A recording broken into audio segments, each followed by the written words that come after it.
Welcome to Spotlight Sessions, where we shine a What's light your on story? incredible. What does accessibility mean to you? What's your mission?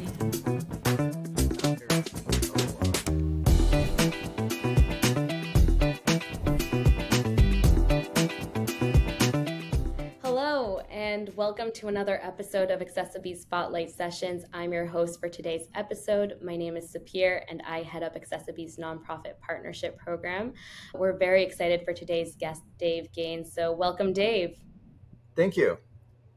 Awesome. Well, why don't we jump in and can you tell us a little bit about yourself?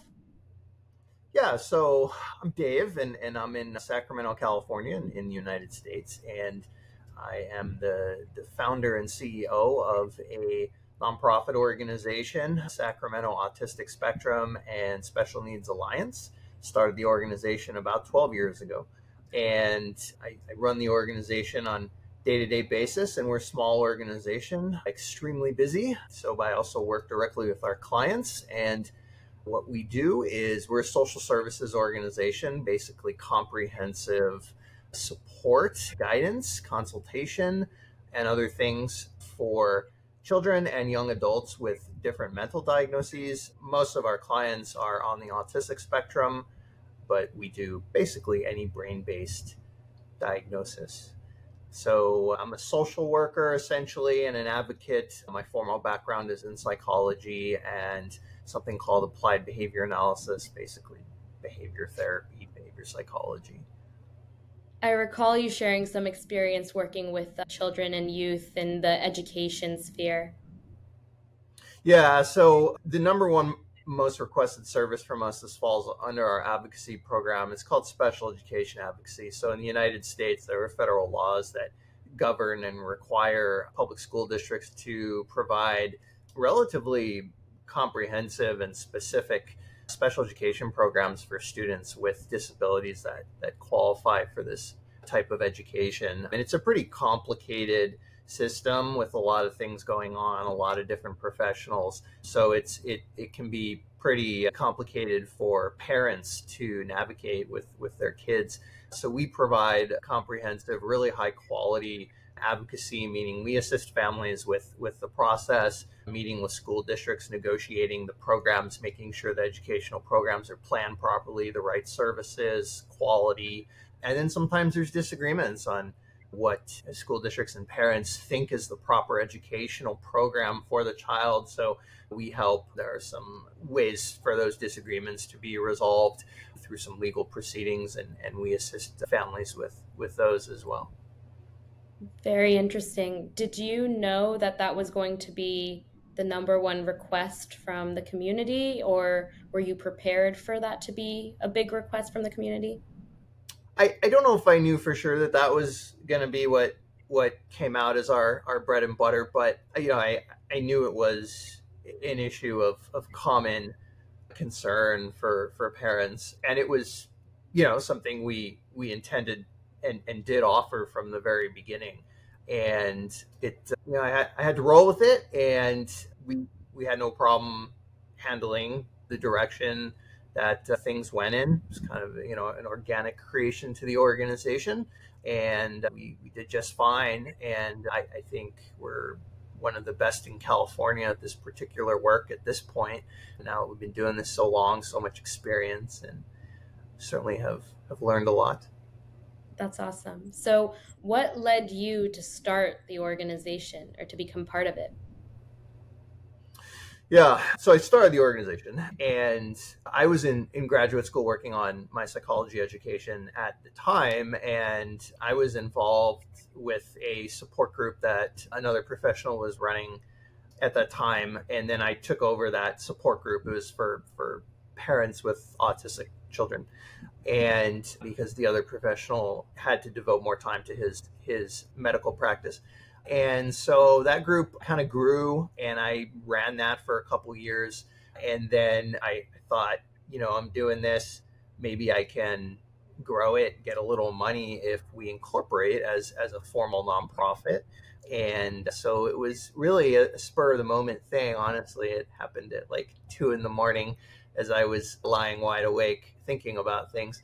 And so that's how it started, and it was really a seat of the pants kind of thing. I didn't expect it to be where it's at now, which is overwhelmingly busy and so many new things that we're doing and really world-class kind of stuff. But that's what sparked it about 12 years ago.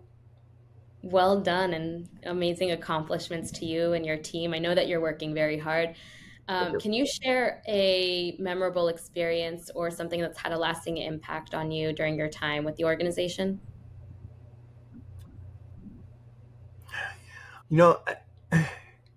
I can't think of one specific, but what I can say is that there's been many. Just a guy is in graduate school who never ran a business before, let alone nonprofit, and just jumping into that and learning how to do it and growing it. It was the experience of having your own business and having to build it and all the complications and challenges that come with that. And then working, as the CEO, as the sole responsible party with so many kids and young adults, it really develops you, and you begin to appreciate how difficult and challenges of running a business, and it's certainly the most challenging thing I've ever done. But all the experiences and so much that I've learned from the kids and the young adults that I've worked with, from hearing stories and learning about how everybody's different brain type works and all that stuff, just a lot of different experiences that have been fascinating and really changed who I am and molded me. Yeah. And we love learning from experience. So it's really great that you continuously have that. For those who might not have had those types of experiences, what do you perhaps wish people knew about people with disabilities? Well, I focus on mental diagnoses, right? Though a lot of our clients also have physical components to their disability to different extents. I think mental health, mental disabilities are perhaps one of the most challenging aspects of our civilization today. In America, and I don't think it's much different worldwide, 90% of autistic adults are unemployed. They're not working. 90%. So, there's a lot of people I think really deserve care and attention. There's a lot of struggle out there, and it's very difficult for some folks. I think the world of mental health really opens you up and takes you out of the bubble of normalcy and shows you that there can really be some very different and atypical and hard experiences, and that we should be grateful for everything we have. So it's recognizing that these people are out there and how hard it is, and that they matter, and they need a lot of support and resources, and there's not enough out there. And I think we can all be involved in making a difference in these people's lives in some way or another. Absolutely. Do you have a message for the business community about what businesses and brands could be doing better or doing more of, or doing it all?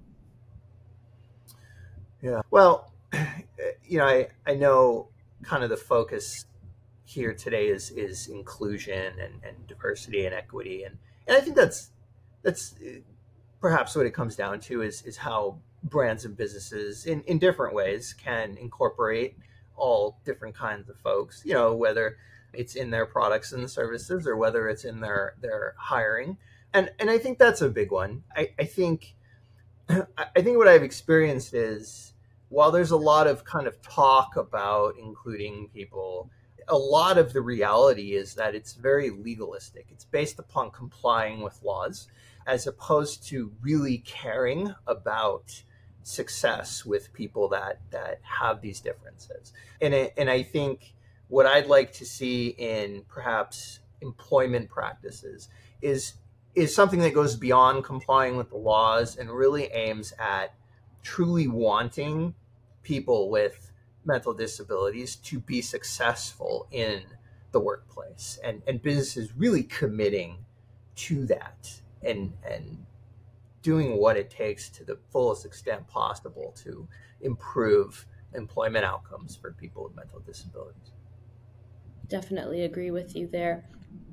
So when you hear the word accessibility, is there something that comes to mind for you? Yeah, it comes down to quality of life for each individual person. And I think a lot of people who may be typical folks without disabilities may, to some extent, varying degrees, kind of take for granted what it means to have access to most everything because they're the type of person that society is built around and catered towards. And to when you have a disability and you're cut off from some of that stuff, that can lower quality of life. I mean, a person can feel very excluded and that they are not as important or they don't matter. They don't have these opportunities and can make a very negative, significant impact on somebody. So I think accessibility comes down to caring about folks and wanting them to have the same quality of life as any other person without disabilities or has. I think that's such an important message because the quality of life often depends on your ability to, or maybe employment depends on your quality of life or vice versa, and having those go in tandem can be such an important message for the business community.